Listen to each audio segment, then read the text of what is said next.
Hi, I'm Delphine, and my sister's husband called me a beggar, out loud, in the middle of a bank I used to help fund.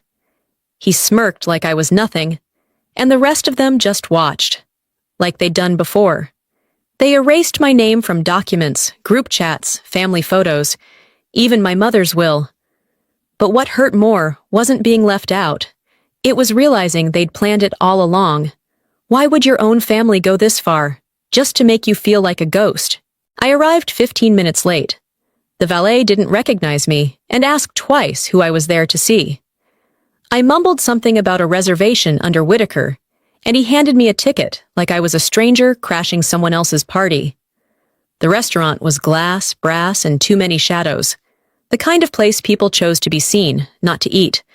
I had barely stepped inside when the air changed, chilled not by temperature, but by recognition. Or rather, the lack of it. No one looked up from their tables. No one waved. No smiles. The maitre d' glanced at me as if checking for a mistake. I walked past the bar, scanning for a familiar face, and spotted the main dining room behind a gold-framed arch. There they were, the Whittakers, laughing, sipping wine, perfectly posed like a magazine spread. My sister Sable sat near the center, radiant in a navy-sheath dress, her husband Lester beside her, with that practiced grin he wore like armor. Their daughter, my niece, leaned over, whispering something with a smirk. As I stepped closer, that smirk turned into words. "That's her," the girl said, not bothering to lower her voice. "The one Mom's helping, like a charity case." I stopped mid-step. My heels clicked too loud against the polished floor. I smiled, instinctively, the same way you smile when someone steps on your foot, but you're too polite to scream. No one turned to greet me. Not even Sable. I approached the closest waiter, trying to keep my voice low and steady. "Hi, I think there should be a seat for me at the Whittaker party." He hesitated, looked toward the back. Then came Lester. He moved with purpose, not grace, the kind of man who spoke first and thought later. "Delphine," he said, with the kind of tone someone reserves for a neighbor's dog that won't stop barking. "Didn't expect you." "I RSVP'd," I said softly. He laughed. Not loud, but enough. "Maybe next time, confirm with someone who matters." Then louder, to the waiter, to the guests, to the whole room it felt like. "We don't serve beggars. Maybe she should check the shelter downtown." Laughter followed, muted, polite, but laughter all the same. I didn't flinch. I didn't cry. I simply nodded and walked past him, as though I had been on my way to the restroom the entire time. My heart thundered in my ears, but my face held. No one followed. I reached a quiet corner near the back, beside a window that overlooked nothing. I stared at the glass, seeing only my reflection, too put together to be pitied, too invisible to be welcomed. They had done this before, in smaller ways. The missed invitations, the photos without me, the group messages I was never added to. But this was different. This was a declaration. I thought of my mother then, of how she always said family holds you up when the world turns away. She didn't live long enough to see this version of family, or maybe she had, and chose to look away. I stood still for what felt like years, long enough to hear toasts I wasn't a part of, to smell the roasted duck I wasn't served, to feel the weight of erasure settle into my bones like a second skin. When I finally turned to leave, I didn't make a scene. That would have given them too much credit. I stepped out into the cool Dallas air and walked to my car, heels tapping a beat that sounded more like retreat than victory. In the quiet of my driver's seat, I reached into my purse and found it, a small envelope I'd received months ago. Sealed, untouched. I had almost forgotten it was there. But tonight, I held it like a weapon. "Not again," I whispered to no one. I didn't go home. I couldn't. Instead, I drove aimlessly through familiar streets until I found myself at the edge of White Rock Lake. It was mostly empty this time of night, just the quiet shuffle of leaves and the far-off glint of the downtown skyline watching from a distance. I parked and walked along the gravel trail, my heels sinking slightly into the soft earth, grounding me when nothing else did. You don't need to be told you're not wanted. Sometimes they just don't make space for you. That line looped in my head like a hymn. It wasn't the first time I'd felt this way, invisible in a room full of people I share blood with, but tonight it cut deeper. Maybe it was the way my niece's voice rang out so carelessly, or maybe it was the way Lester said what he did with that smug certainty, like he knew no one would stop him. He was right. No one did. I sat on a weathered bench, folded my arms, and stared into the dark water. My mind drifted to earlier that week, Thursday maybe. Sable's assistant had dropped off a new family photo album, hand-delivered in a thick white box tied with a satin ribbon. I hadn't asked for it. I hadn't even known it existed. Inside were pages of glossy perfection. Holidays, birthdays, vacations, all meticulously labeled and captioned. I flipped through it slowly, not because I wanted to relive any of it, but because I needed to confirm what my gut already suspected. In every photo I should have been in, something was wrong. In one, I was blurred in the background, while Sable's family posed front and center. In another, my face was completely cropped out, only my hand visible resting on a chair. And then, the final page. A full spread with the title, The Whitakers, Our Legacy. There was no mention of me. No aunt, no sister, not even a footnote. It wasn't forgetfulness. It was a revision. I let the album sit on my dining table for days, unopened, until that evening's dinner reminded me what it felt like to be airbrushed out of your own history. Back in the restaurant, just a few hours earlier, I'd arrived right on time. I had the confirmation email printed and starred. I even brought a hostess gift because I didn't want to be the problem, the bitter relative, the one who makes everything about herself. But when I walked up to the staff member near the reservation desk, she looked confused, tapped at her iPad, tilted her head. "I'm sorry, ma'am. Your name's not on the confirmed list." "No, I RSVP'd weeks ago," I said, my voice already slipping into that too nice register women use when trying not to seem difficult. "I have the email right here." She didn't even look at it, just offered that rehearsed corporate smile and said, "Let me check with the family." She never did. There was no chair with my name, no plate, no napkin folded just for me. Only a void, like the space I used to occupy had been filled in by someone else, and no one thought to tell me. I remember looking across the room as Lester toasted his mother-in-law. The laughter, the glasses raised, and Sable, not once looking in my direction. She wasn't ignoring me.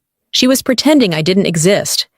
It's a subtle kind of cruelty, the kind that doesn't leave bruises but etches itself into your posture, your voice, your sense of where you belong. Was this new? Or had it been building for years? Had I simply been too hopeful, too forgiving to notice? I thought about past holidays where my name wasn't included in group texts, where photos were posted with captions like, "Everyone made it," even though I was very much there. I remembered being introduced at events as Sable's younger sister, and nothing more.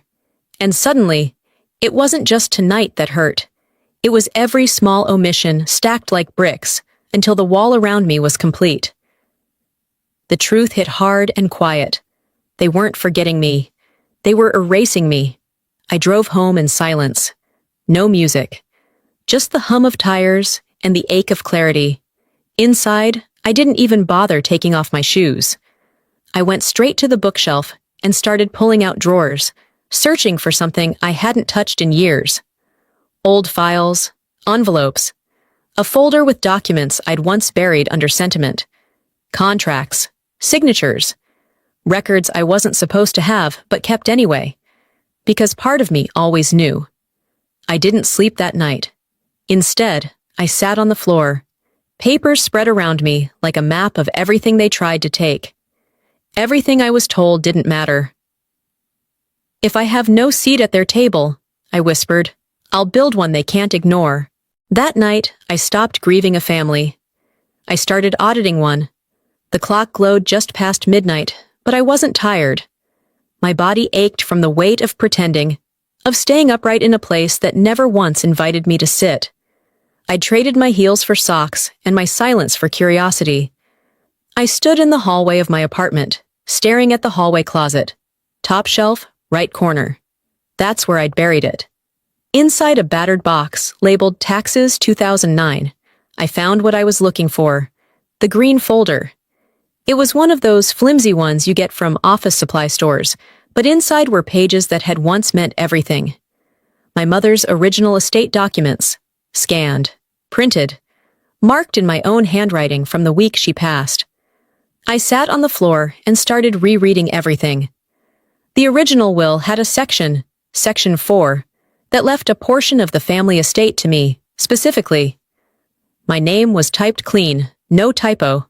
Delphine Maynard. Not a sister, not a niece, not a vague beneficiary. Just me. But something was wrong. I remembered the funeral, the lawyer who read the revised will. The version he read didn't include Section 44. And the signature? In this copy, it was dated and notarized weeks before my mother was hospitalized. But at the funeral, the signature was from 3 days before her death. I stared at that timeline, heart thudding, and a new unease crept in. It wasn't just an omission. It was an edit. By 2 a.m., I had pulled out my laptop and drafted an email.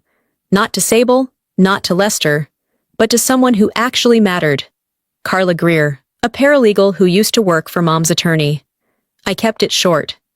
Carla, do you know if any revisions were made to my mother's will in the final 30 days before she passed? I hit send before I could talk myself out of it. Sleep came in broken waves, interrupted by the sound of my own thoughts galloping through the dark. By morning, a reply was waiting in my inbox. Delphine, you may want to check the access logs. Something was amended remotely. On a Saturday night.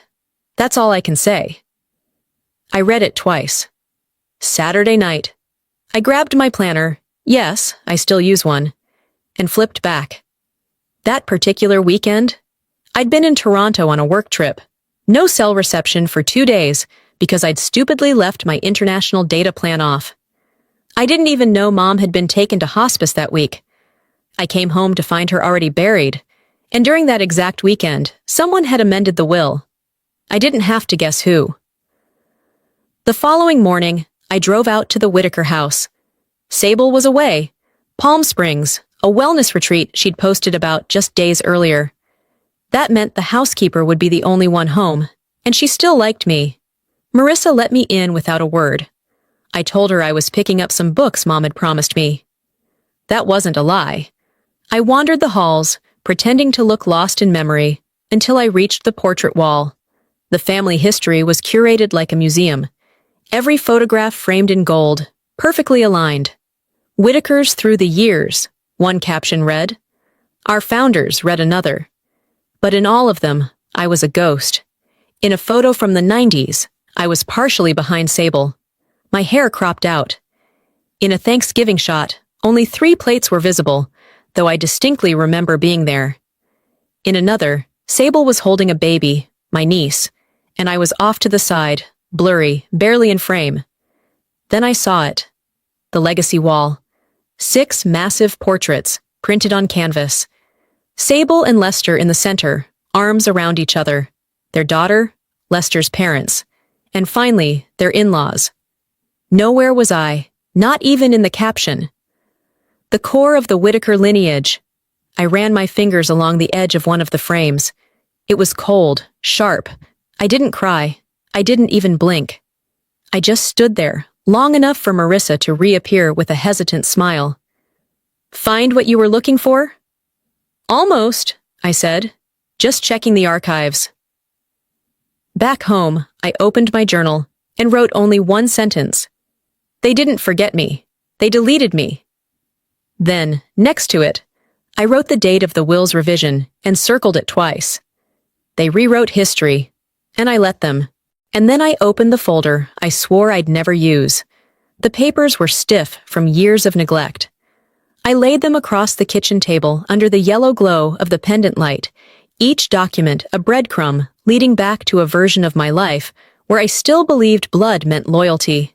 Names, numbers, power of attorney memos, legal terms I once read through tear-streaked glasses when my mother died, not understanding what they'd take from me before I could even mourn. A cold resolve settled somewhere below my ribs, the kind of clarity you get not from sleep, but from realizing you're done asking nicely. I picked up the phone. I wasn't sure why I dialed Aunt Lorraine first. Maybe I thought she'd remember things the way they were supposed to be. Maybe I needed one person to say, "This isn't right." She answered on the second ring. "Lorraine, it's Delphine." A pause. "I heard you made quite the scene at dinner." I hadn't said a word that night, but I let it slide. "I just have one question. Did Mom ever mention making changes to her will? Anything toward the end?" She sighed, long and heavy. "Delphine, she was dying. What she wanted stopped mattering once the doctor stepped in." My heart clenched. "That's not what I asked. You need to stop digging into this. It's disgraceful. She's barely cold in the ground and you're already chasing money?" "I'm not chasing money. I'm chasing truth." "You sound ungrateful." That word stung more than I expected. Ungrateful. As if gratitude was the price of silence. As if I hadn't spent years biting my tongue every time they made me feel like the family's unwanted obligation. "I'm sorry you feel that way," I said, and hung up before she could weaponize another memory. Next call. The attorney's office. A receptionist answered with the kind of neutral cheer that only comes from script. I gave my name. Asked to speak with whoever was overseeing my mother's estate. "I'm sorry," she said after a beat. "We've been instructed to work only through the executor." "Sable?" I said flatly. "Yes, Ms. Whitaker is our listed contact." "I'm a direct heir." There was a pause, and then, in a voice as clinical as a cold scalpel, "Not in the final document, Ms. Maynard." I didn't reply, didn't slam the phone down, just ended the call and sat back in my chair. Silence again. The kind that isn't peaceful, but thick with absence. The kind that used to follow me home after family dinners, clinging to me like smoke. I found myself walking to the small wooden box on my bookshelf, the one with old letters and cards I never threw out. Inside was a birthday card from Mom, written in her slanted, looping script. "Don't ever let anyone tell you this family runs without you," it read. I remember the day she gave it to me. We were sitting on her porch. Her fingers were already shaking from the medication, but her voice was firm. "They all think they're in charge," she said, sipping tea, "but they wouldn't last a week without you cleaning up after them." I had laughed then. Laughed because I thought it was love disguised as sarcasm, but now it echoed like a warning I failed to hear in time. That night, I didn't cry. I didn't rage. I opened a spreadsheet. Bank records, land titles, joint accounts I was once authorized on, but mysteriously removed from. Every data point was a nail in the coffin of their version of events. I called my bank, transferred savings into a trust under a new entity, set up a meeting with a financial advisor I hadn't spoken to since before Mom passed, dug out the dusty folder marked Trustee Docs 2016. If they were going to pretend I didn't exist, I'd make sure the land they built their lies on remembered exactly who owned the soil beneath it. They locked me out of the house. I'll buy the land it stands on. Before I went to bed, if you could call 4:17 a.m. bedtime, I recorded one voicemail, calm, composed, deadly. "Sable, I don't want to fight you, but if you keep pretending I'm not here, I'll become impossible to ignore." When they locked me out, they forgot I still had the blueprints. 2 mornings after that final call to Sable, I logged into the dashboard for a company they'd all forgotten I ever touched. Horizon Biotech, one of the first startups I believed in. A decade ago, I'd scraped together a small investment while living off canned soup and cheap coffee. They laughed then. "Tech isn't your lane," Sable once said. Lester had asked, half joking, "Do you even know what biotech is?" I didn't need to know. I needed to believe in people who build from scratch. And now, Horizon was nearing IPO. Valued at just over $900 million, I leaned back in my chair, the hum of my laptop fan barely louder than my own heartbeat. I didn't feel victorious. I felt focused. There's a kind of silence that comes when numbers speak for you. I began organizing the next steps. 3 offshore accounts were already structured. 2 LLCs, both tied to trusts in my name only, had been dormant for years, until now. I wasn't rushing. I was methodical, clean lines, no drama. They thought I needed their table. I was already building the land it stood on. My phone buzzed. A calendar reminder I had set 2 years ago popped up. Review Draycott Holdings tax return partnerships. I smiled, almost bitterly. Even my reminders were more loyal than my blood. I stared at the screen, fingers hovering over the keyboard. Then, like pulling a string from a loose seam, I opened an email chain with Horizon's legal team. Subject: Board access clarification. Urgent. Message: I need confirmation of my seat reactivation. Also, initiate transfer of all Horizon investment assets out of Draycott Holdings. Redirect to 3R Capital Management. Effective immediately. The reply came swiftly. Understood, Ms. Maynard. Action initiated. You still retain majority voting rights. Still. Retain. They hadn't stripped me of everything. Not yet. My breath caught as I remembered lunch with Lester 2 years back. We'd met at a rooftop restaurant, all glass panels and overpriced salads. He was in his element, talking big, talking loud. We weren't close, but he always had a way of wrapping condescension in compliments. You know, he had said between bites, some of the contracts, I've just gone ahead and updated them for you. Less for you to worry about. You weren't really in the mindset to handle finance back then. I'd nodded, naive. I remember thinking he was trying to help. Looking back now, I saw it for what it was. Control disguised as concern. I stood up from my desk, stretched, then walked to the printer. My hand didn't shake as I printed the formal notice. Notice of intent to reclaim. All jointly held investments initiated by Delphine Maynard. I slid the document into a manila folder, sharp corners against my palm. On a post-it note, I scribbled something quickly. I'm not angry. I'm awake. Before I could file it, my phone buzzed again. I assumed it was another bank confirmation. But no, it was a calendar invite. Subject: Family Legacy Estate Meeting. Organizer: Sable Whitaker's assistant. I stared at it, my lips curling into something between a grin and a wince. They really thought this was done.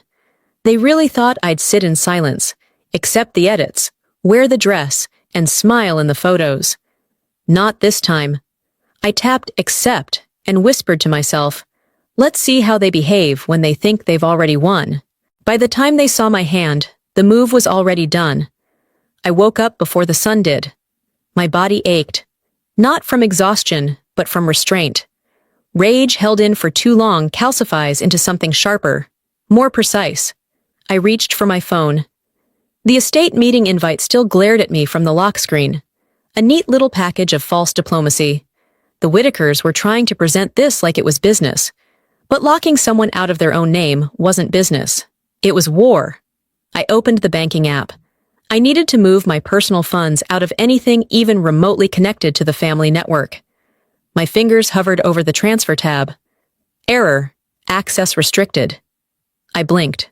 Tried again. Same message. Access restricted.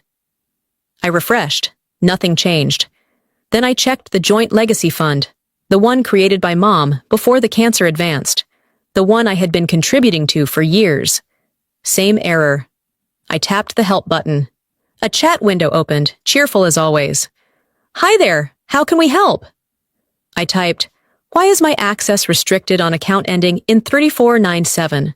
The response came 3 minutes later. As per instructions from the estate's executor, all account modifications must be authorized through the designated representative. Sable. Of course it was her. They hadn't just shut a door. They sealed every window, every vent, and then smiled while doing it. I exited the app. For a moment, I couldn't feel my hands. I opened the family group chat, Part reflex, part habit. I needed something to ground me, to remind myself I wasn't hallucinating the betrayal. It was gone. The chat thread that had existed since Mom's diagnosis, where we shared updates, doctor's notes, family photos, was no longer on my screen. I scrolled through archived threads. Nothing. I typed a message in the search bar, knowing it wouldn't land. No result. Not only had they blocked my accounts, they'd removed me from the digital rooms too. The ones where decisions were made, jokes exchanged, meals planned. I wasn't out of the loop. I was deleted from it. I stood up, still in my robe, and walked to my office. There was no anger in my breath, no screaming. I opened my secure drive and created a new folder. Prep Alpha 1B. Inside, I dropped screenshots, time-stamped errors, the chat response, emails, a copy of the will timeline, my notes from the estate attorney's rejection. Then I opened an old portal tied to shell companies I'd set up 10 years ago, back when I had just enough vision and just enough distrust to future-proof myself. I began rerouting accounts, one after another, through entities in Delaware, Nevada, and the British Virgin Islands. If they wanted to erase me, they'd have to spend years untangling the paper trail. Before lunch, I drafted a cease and desist letter, not from emotion, from precision. To whom it may concern, you are hereby notified that any continued obstruction of access to assets, accounts, or communications under the name Delphine Maynard will be considered a direct violation of fiduciary duty and will be met with immediate legal recourse. All instances are being documented. This is not a warning. It is a declaration. I signed it digitally and sent it to Sable's inbox, CCing the legal team that once represented Mom. No threats, no dramatics, just a record. By evening, I was back at the kitchen table, sipping cold tea when the phone rang. It was an unknown number. I almost didn't answer. But curiosity won. There was no human voice, just a robotic one, flat and mechanical. We know what you're doing. You've made this personal. I didn't hesitate. I was born into this, I said calmly. You made it personal the day you rewrote my name. And then I hung up. The room I entered wasn't just a meeting. It was a stage. But before I got there, before the conference room, the handshakes, the false civility, they tried to pull the curtain on me completely. It started with a leak. At least, that's how it was labeled when it hit my inbox, forwarded by someone at Horizon, who still had the decency to be uneasy. The document looked polished, subtle, like all dangerous things. Internal brief, Draycott Holdings. Right there in bold was the opening line. In light of recent tensions surrounding the estate, we wish to express our concern for Ms. Delphine Maynard's health. Recent behaviors suggest a pattern of emotional instability that requires compassion, discretion, and distance. They didn't call me crazy, they called me fragile. I stared at the screen, jaw clenched so tight my molars hurt. My name was wrong. Maynard instead of Maynard. Not once, but 3 times in the document. In official terms, that's just a typo. But I'd seen that trick before. Change a name, and suddenly your records don't match. Suddenly your authority, your title, your seat at the table, all in question. It was surgical, a quiet erasure masked as protocol. And then came the screenshots, private messages from family threads, not the group chat I'd already been kicked out of, but a separate one filled with sideways empathy. She's never been quite right. Poor Delphine, she always struggled to keep up. One message from Sable's number cut deepest. I'm doing what's best for her. Someone has to. I called Julia from Horizon. She had been a board advisor for years, and one of the few people who used to take me seriously, even when I was quiet in meetings. Did you see it? I asked. A pause. Yes. Do you believe it? Another pause. I didn't think it was true, but your sister forwarded something about a breakdown. Confidential. The line went quiet. I hung up. I didn't scream. I didn't throw anything. I opened a window, let in the air, and let the lies roll off me like rain. They weren't fighting me with proof. They were fighting me with whispers. The most effective weapon wasn't accusation, it was concern. They were painting me not as volatile, but unstable. Not dangerous, just too fragile to trust. The kind of narrative that makes you look defensive the moment you deny it. Don't explain, expose. I drafted a statement, not from me, but from Horizon's legal team. Founder and financial visionary Delphine Maynard remains fully operational, engaged in her leadership role, and currently reviewing legal matters regarding private estate holdings. All internal structures remain intact. It was brief, cold, but for those watching closely, it was enough. The next day, I pushed a quiet campaign of my own, reaffirming contracts, reactivating email logs, reestablishing traceable authority lines in public databases. Everything I had, I locked down. And yet, I knew it wouldn't be enough to stop what was already in motion. That night, as I closed my laptop and leaned back in my chair, an email popped up. No subject line, no name, just text. Nice try, but they're already painting you out of the picture again. This time, faster. I read it twice, then replied with a single line. Let them paint. I'm about to change the whole canvas. The room I entered wasn't just a meeting. It was a stage. Draycott Holdings didn't waste money on modesty.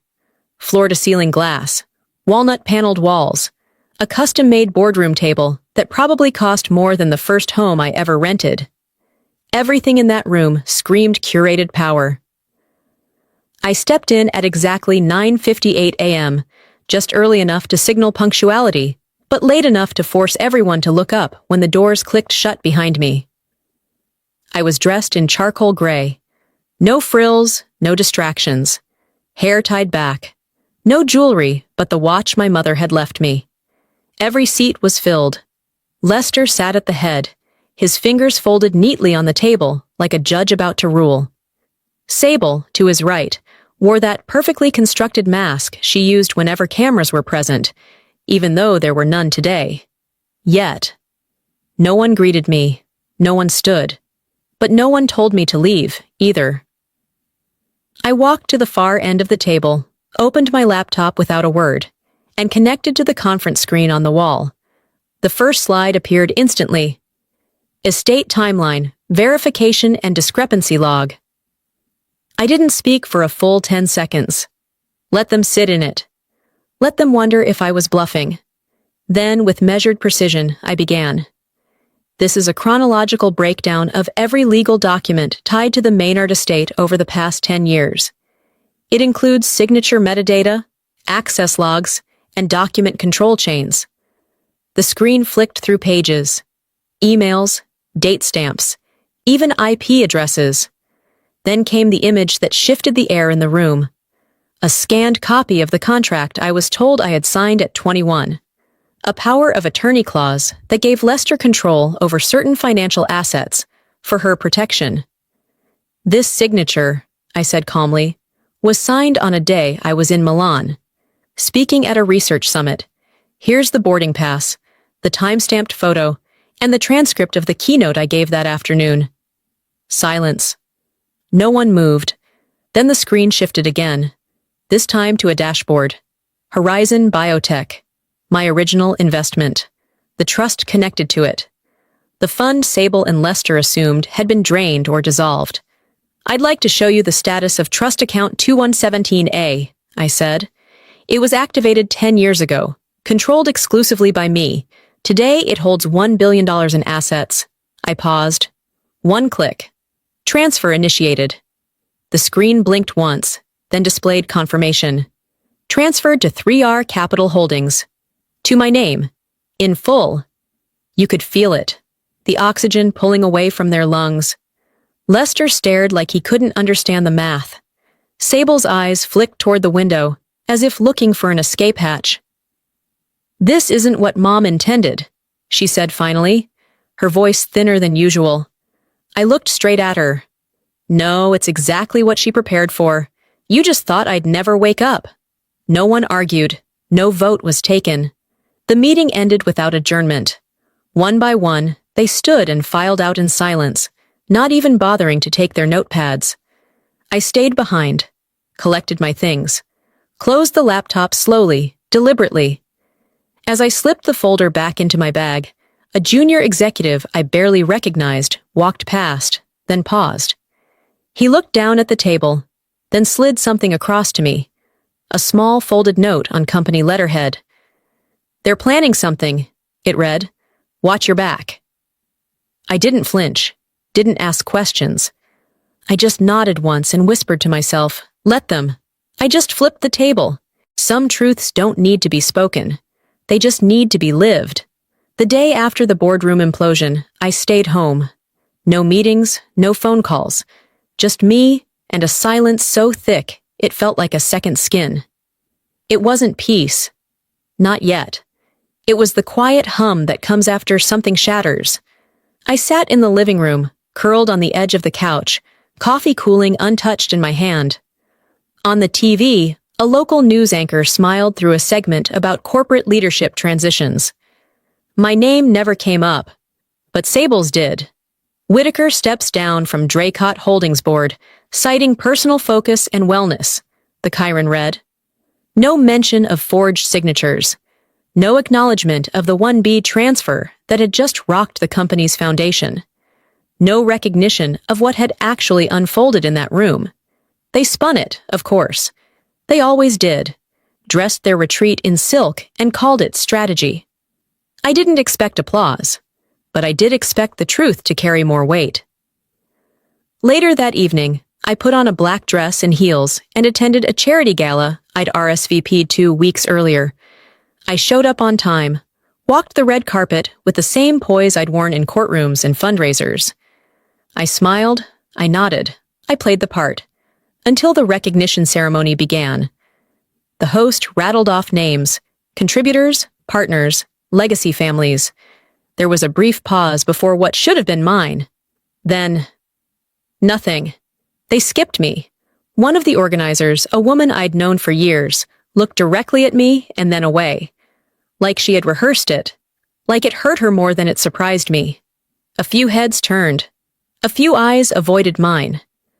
I stood still, clapping for the next name as if I hadn't noticed. But I had. They couldn't disprove me. But they still refused to say I was right. That was their final move. If they couldn't silence me, they'd dilute me. Let the world believe I was just there. Present, but peripheral. I didn't push back. I didn't write angry emails. I didn't take the mic and correct the record. Because silence isn't surrender. Sometimes silence is proof of victory, too big to argue with. Back home, I opened my laptop and found a message from a Horizon board member. Just wanted you to know, not everyone voted with them. I stared at the message for a moment, then closed it. 1 week later, Horizon crossed a $1.2 billion valuation. No press, no fanfare. I signed the document that made me the majority equity holder. Alone, in my apartment, wearing sweatpants and a hoodie. No ceremony, just ink on paper and a long exhale afterward. After that, I opened the drawer in my desk, pulled out the nameplate from the gala, the one where they'd misspelled my name, again. Ms. Maynor, like I was a placeholder for someone else, like the right name was still too much for them to give. Beneath it, I slid my mother's handwritten note back into place, the one she left for me years ago. I'd read it so many times I knew every curve of her handwriting.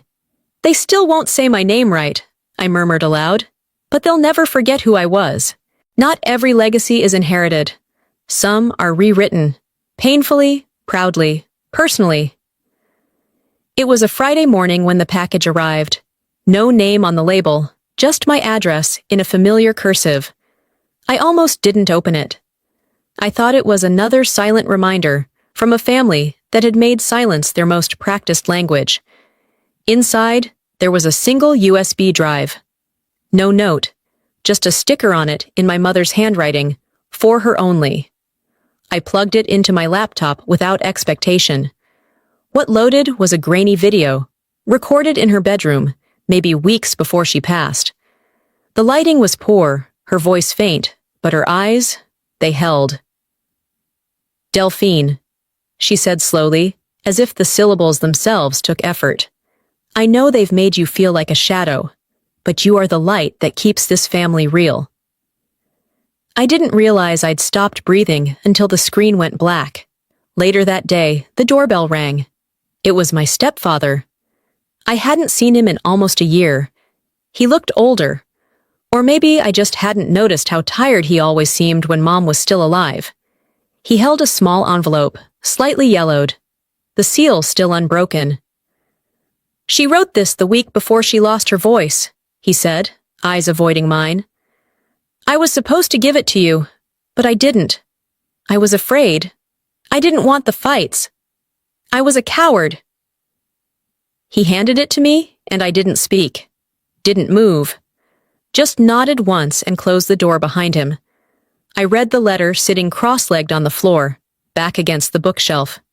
It was short, gentle, her voice in ink. "I left instructions for you to lead. If they listen, guide them. If they don't, take what's yours. They will try to erase you. I know my daughters. But you were always the one who knew where the foundation cracked."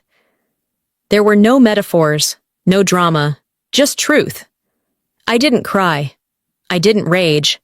I folded the letter, placed it beside the USB, and carried both to the small wooden box I kept in my office. I unlocked it, laid them inside, and closed it slowly. Not to hide them, to preserve them. Proof that I hadn't imagined the warmth. That the cold came later. That someone, once, had chosen me. The next morning, I woke before dawn, poured a coffee, and watched the sun crawl up the horizon like it had nothing to prove. I thought about everything they took. My place at the table, my name in the file, my voice in the room. "They stole my name in rooms full of noise," I whispered, but she gave it back in a whisper. Around noon, I sat down at my desk to clear emails. Mostly routine. A few clients. One from Horizon confirming equity transfers. Then I saw it. Subject: Nomination Confirmation, National Women's Leadership Conference. Sender: leadership.capitalvision.org. "You've been nominated to speak at our annual conference. You were recommended by someone who believes in quiet power. We'd be honored to have you share your story." I leaned back in my chair, stared at the screen for a long time. No one had ever asked me to speak. Not at holidays, not at board meetings, not even at Mom's funeral. And now, I was being asked to speak, because I hadn't screamed, because I had stood still, quiet, and built something while they were busy tearing me out of the frame. I clicked accept, closed the laptop, and whispered, more to myself than anyone else, "It begins again, this time on my terms." Some chapters end not with revenge, but with release. The box was small, the same size as when I had first mailed it, except now it bore a red stamp. Return to sender. My handwriting was still there, a little smudged from weather or carelessness, but unmistakably mine. I placed it on the kitchen table, didn't open it right away. It was the birthday gift I had sent my mother months before she died. A delicate scarf, woven with her favorite blue-greens, tucked in with a handwritten card. When I finally lifted the lid, the scarf was untouched. Still folded the way I had wrapped it. The note remained sealed. I knew, before confirming it, that she'd never seen it. A few hours later, I got the confirmation, from someone who used to work at the hospital. Sable gave her one just like it the same day, they said. Claimed she picked it out herself. Of course she did. I didn't cry. I didn't rage. I just exhaled. That evening, as the sky turned a dusty rose and spring brushed across the window panes, my phone rang. It was her. Sable. I didn't answer right away. Let it ring to the edge of voicemail, then picked up. Her voice sounded different, softer but hollow. "I didn't expect you to win," she said. "I didn't come to win," I replied. She paused, then added, "But I didn't think you'd burn it all down." I stood by the sink, one hand gripping the edge of the counter. "I didn't burn anything," I said. "I just stopped watering what was killing me." There was a long silence. Not heavy, just honest. "I was always better at pretending things were fine," she said eventually. "You did it cleaner than I ever could have." I didn't thank her. I didn't offer forgiveness. Some ties don't snap. They just loosen until they're no longer holding anything at all. After we hung up, I didn't feel closure. Just clarity. I went to my office and opened the drawer with the last of the documents. Legal notes, scanned pages, all the administrative carnage left behind after fighting people who should have protected me. I pulled out the forged will, held it for a long time. Then, quietly, I burned it. Not out of spite, not because I needed revenge, because I was done letting it sit beside things that had real meaning. I kept the letter from my mother. The USB. Those didn't go anywhere. By the time the sun dipped behind the skyline, I had cleaned out the drawer. The weight of old fights, old names, old ghosts, all finally catalogued and closed. I poured myself tea, sat on the couch, and watched the city lights blink on like stars too proud to wait for darkness. My phone buzzed gently on the table beside me. An email. Subject: Redefining Power. Final speaker confirmation. I didn't even open it. The subject line said everything. "They'll keep rewriting the story," I whispered, but I've stopped asking for a page. Some names are whispered in fear. Others are spoken in power. Mine will be remembered in silence. The ballroom at the National Women's Leadership Conference was nothing like the spaces I'd fought in before. No walnut-paneled walls, no guarded boardroom glances. Just a sea of unfamiliar faces. Strangers who weren't interested in family trees, but in what you'd grown through. The lights dimmed. My name appeared on the screen, spelled correctly for once. "Please welcome Delphine Maynard." Applause swelled. Not thunderous, but steady. Like acknowledgement, not obligation. I walked up slowly, taking each step as if laying brick beneath my own name. At the podium, I let the silence sit for a moment before I began. "I never wanted a war," I said, voice even, steady. "I only wanted a seat.